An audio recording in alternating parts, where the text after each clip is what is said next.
Donna Goines, a Kenyatta novel, Crime Partners, Chapter 9. It had been a slow day. Billy and Jackie had sat in the car down on John R. and watched little David take care of all his business.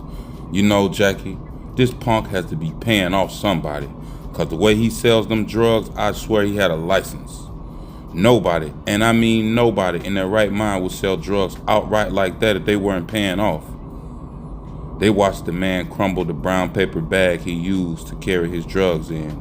One of his bodyguards held a shopping bag that was full of money the man had taken in.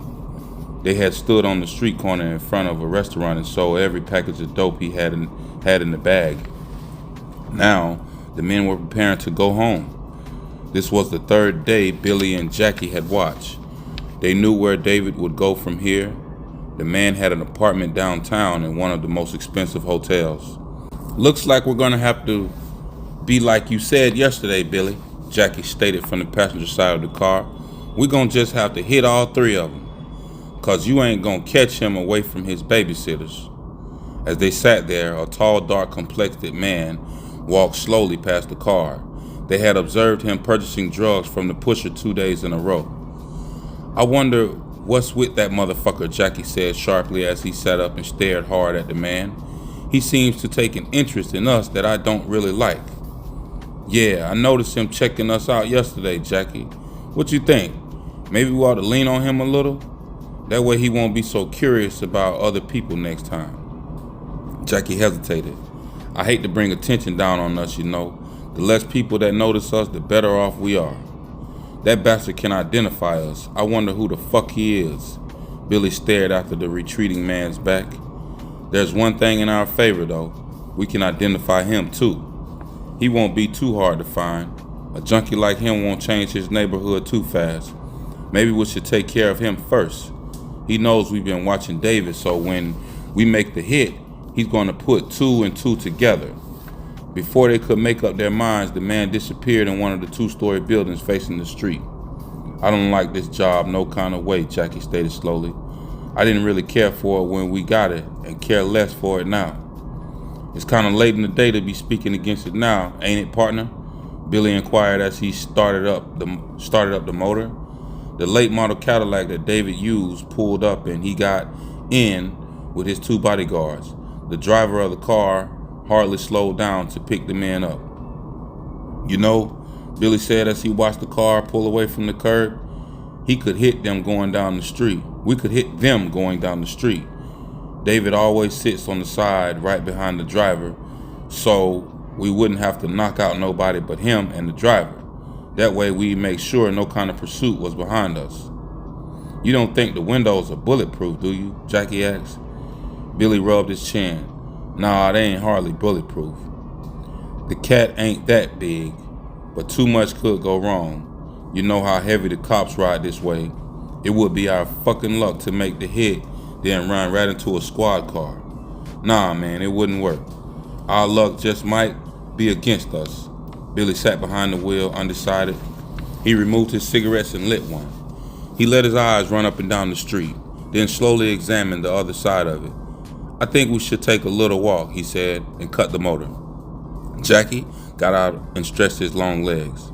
Then the two men crossed the street. A pair of eyes from the hallway window 2 buildings down the street followed their every move.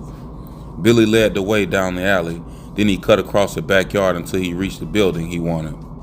The back door was open wide, so the men didn't have any problems entering the rear. Their heels sounded loud in the hallway. When they reached the front of the building, Billy stopped and glanced out. Then he led the way upstairs and checked the hallway windows looking out into the front. "We can either rent a room on the front or just bulldoze our way in, or we can use the front doorway. Which one would you like, Jackie?" "I don't give a fuck one way or the other, Billy. Just let me know how the fuck are we supposed to get out of this dump after the hit is made." "Now, that's the next problem for us to figure out. Which is the quickest way out of this motherfucker after the work is over?" Billy spoke softly as he led the way back down the stairway. He stopped and examined the front door again. "Yeah, Jackie, this might just be the quickest way.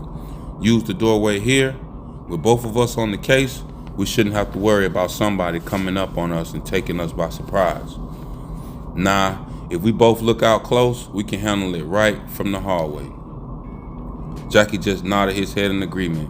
Whatever Billy came up with, he generally went along with it. It sounds cool, man. Now, if we can only find some place to put the car, we'll be all right. They went back out the hallway they came in. Billy led the way. He checked on the alley. No, I don't think the alley will work. The cops might see the car parked back here and pull back in the alley to check it out. They walked back towards the car in silence as Billy studied the few escape routes open to them. We ain't got too many choices, man. If we left one man in the car, then the other one would have to worry about somebody coming down the stairway and blowing the hit. Jackie snapped his fingers. Why don't we use Carol, man? She can drive, and she's got all the nerve you could want. It was a few seconds before Billy would comment on Jackie's suggestion. Then he shook his head. We ain't never used anybody on a job with us before, man. I don't really like the idea. But if it will stop us from getting busted, I have to go along with it. The more Billy thought about the matter, the better he liked it. It might just work out that way, Jackie. I ain't worried about the broad. Kenyatta used her on that hit on the cops, so we know she's damn cool as far as not talking, or he'd never have pulled her along on that job. There's that motherfucker again, Jackie said suddenly as the tall, dark man saw them and hurried back into the building. If you see that motherfucker tomorrow when you're looking down that barrel, be sure to put a couple of well-placed slugs in his ass.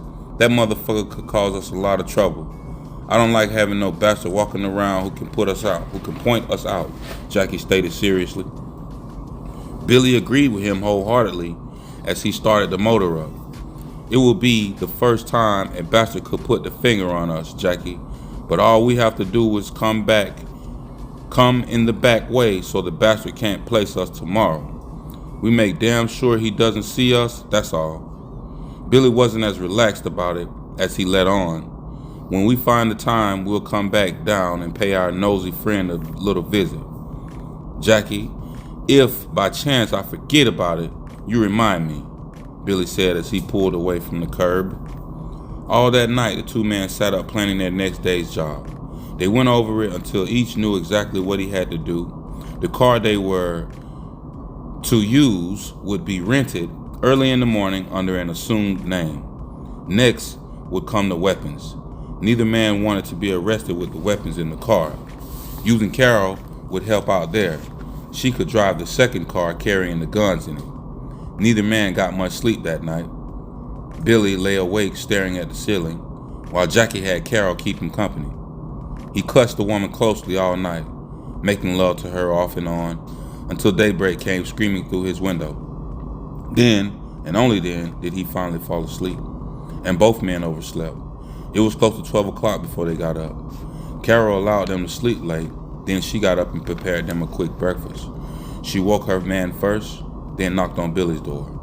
They got up and ate hurriedly, then prepared to leave, picking up the guns and putting them in the trunk of the rented car Carol was to drive. One rifle with the scope on it, plus two .38s in case they had to shoot their way out of the building. After that, they were ready.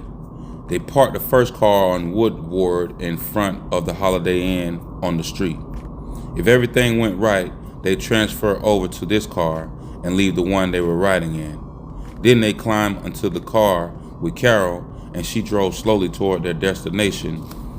In a matter of minutes, they were there. Undecided on whether or not she could turn up in the alley, Carol slowed down, but Billy spoke up. Keep on going, honey. We're going to get out on that side street and cut through some yards. He glanced down at his watch. Everybody check their watches, he ordered, remembering how Kenyatta had done it. Carol, at exactly 5 minutes after 1, you pull into the alley. Make sure it's exactly 5 minutes after 1, because we'll be coming out of there at just that time. I'm going to leave the rifle behind so that we don't draw any attention that we don't want. Well, looks like this is about it, Jackie said as Carol pulled up and parked where she was directed to. Both men got out and glanced up and down the street as Carol opened the trunk. The rifle was long, but it was in a wrapper. They stuck the pistols inside their pants, then hurried towards the nearest yard. They made their way through the yards, coming out in the rear of the house that they wanted. No one had really paid any attention to them. Just as on the day before, Billy led the way toward the front of the building. It was deserted except for an alley cat that ran at the sight of the two men. Billy glanced out of the broken window in the front doorway. As he observed the street, Jackie checked the hallway. If anyone was to come along while the men were getting ready to make their hit, Jackie was to hold them at gunpoint until after Billy cut down the dope pusher. Then and only then, Jackie was to cut the witness down with his pistol. So far so good, Jackie murmured. Here comes our boy, Billy stated, keeping Jackie up on what was happening out on the street. Just like we hoped, the bastard continues to use the same route, the same routine day after day. He must not be able to sell the drugs from inside the pool room or restaurant, so he has to use that doorway over there. He's standing out on the sidewalk now, prancing for the women. David considered himself quite a ladies' man. While one of his lieutenants stood in the nearest doorway taking care of the customers that came along, David stood out on the sidewalk collecting the money. After an addict paid him, he would tell the bodyguard nearest him what the man was buying. This man would relay the price of the buy to the man in the doorway, who would then give the addict what he paid for. If a bust ever went down, the only man who could really end up with the case was the one in the doorway, because he was the only one with drugs in his possession. Only if funny money was used could David end up with the case, but he had a fighting chance because the addicts never got the drugs directly from him.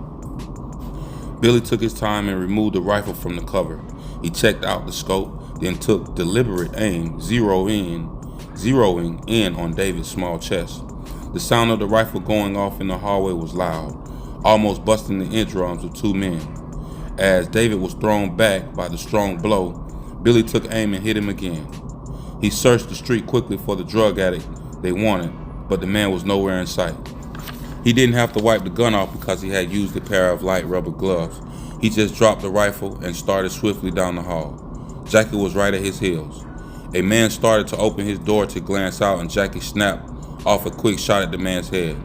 At the sound of the gunshot, other doors that had started to open quickly closed.